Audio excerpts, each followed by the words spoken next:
Hello, grade 9s, and welcome to Supply and Demand 2.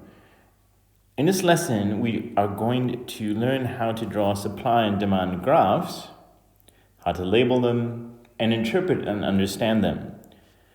This is the beginning of a long journey with supply and demand graphs, which hopefully you'll quickly grasp. Supply and demand graphs are always drawn on axes that measure quantity and price. Your graphs, like in science, will only take place in one quadrant. This means that our axes are going to be drawn like an L shape.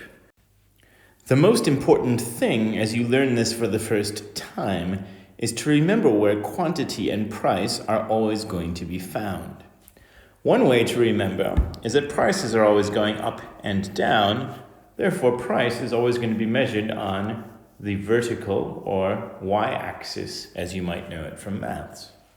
Quantities are always going to be found on the x-axis and are measured from left to right.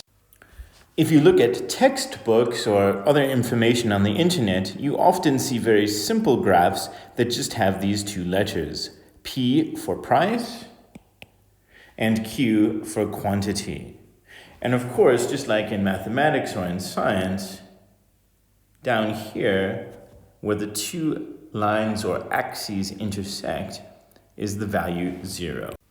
A supply graph is always going to be drawn going up. From left to right, we read the graph going up.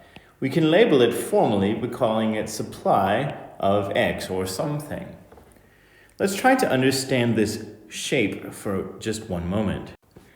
So let's start with one very, very important point. Supply is not just how many are made or are brought to market, but on a graph like this one, it is actually how many people or how much would be made for a certain price.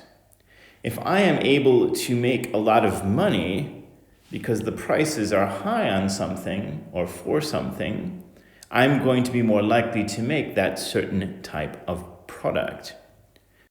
So supply is going to be higher when the price, but also the profit that is made is high. And supply, on the other hand, will be low if I'm not going to make a lot of money to bring a product to market. To give you an example with some numbers that I've put in, for example, I might not want to make a certain product.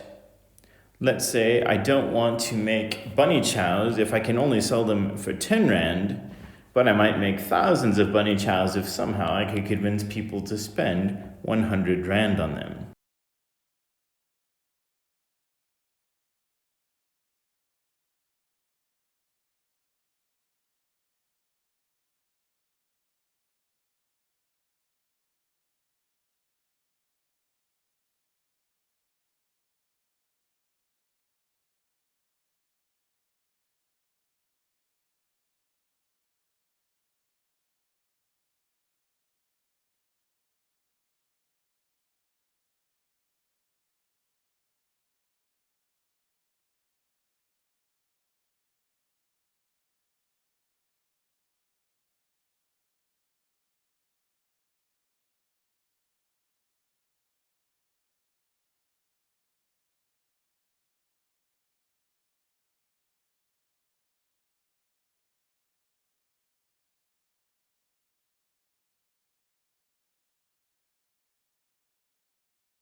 Now let's move to demand.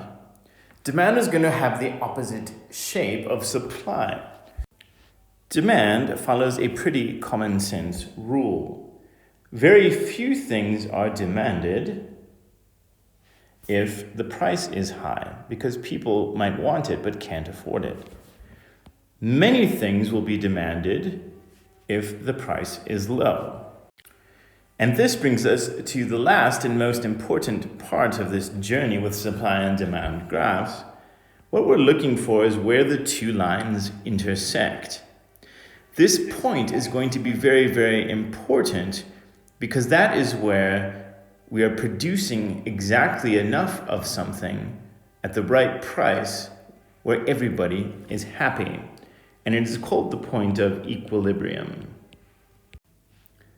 So, to recap, a supply and demand graph can be plotted against price, which always goes up and down, and the number or quantity of things, which always goes from left to right. The supply graph will always rise from left to right because more people will bring things to market and sell them if the price is higher and their profit is going to be higher.